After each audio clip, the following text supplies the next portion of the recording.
इस अदाकारा को बॉलीवुड की सबसे खूबसूरत एक्ट्रेस कहा जाता था, लेकिन बड़े पर्दे पर दमदार एक्टिंग करने वाली इस अभिनेत्री की निजी जिंदगी कांटों से भरी रही।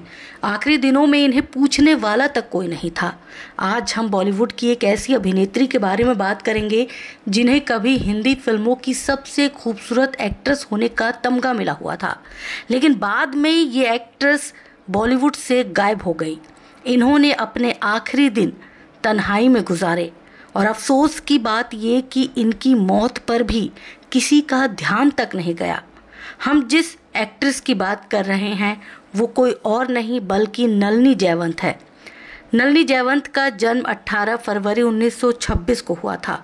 उन्होंने 1940 और 50 के दशक के दौरान हिंदी फिल्मों में अपने अभिनय से दर्शकों के दिलों पर राज किया।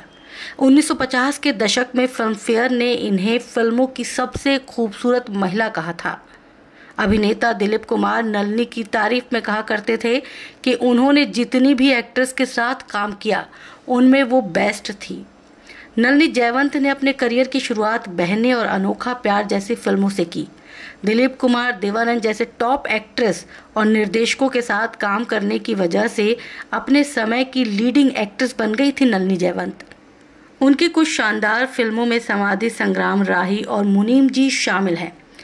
प्रोफेशनल लाइफ में सफल होने के बावजूद नलिनी जयवंत को कई चुनौतियों का सामना करना पड़ा। उनकी पर्सनल लाइफ काफ़ी दर्दनाक थी। बता दें कि नलिनी ने फिल्म निर्माता वीरेंद्र देसाई से पहली शादी की थी, लेकिन उनकी ये शादी चल नहीं पाई। वहीं इंडस्ट्री में नई अभिनेत्रियों के आने से उनके करियर में गिरावट आने लगी। 1950 और 1960 के दशक के अंत तक नलिनी जयवंत को रोल ऑफर्स कम होने लगे और धीरे धीरे वो भी ख़त्म हो गए। नलिनी जयवंत ने अब खुद को घर में ही कैद कर लिया और पब्लिकली उन्होंने आना जाना बंद कर दिया था। लोगों ने भी इस अदाकारा को भुला दिया। चैम्बूर के यूनियन पार्क में उनके आलीशान बंगले में कभी खूब रौनक रहा करती थी, लेकिन आखिरी दिनों में नलिनी अपने इस बंगले में अकेले रह गई।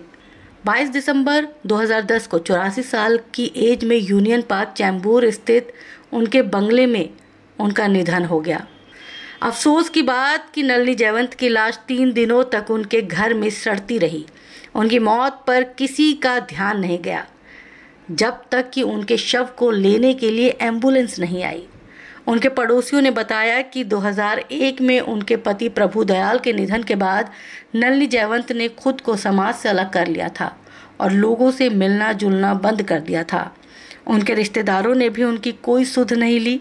नलिनी की मौत कैसे हुई, किसने उनका अंतिम संस्कार किया, ये आज भी रहस्य ही है।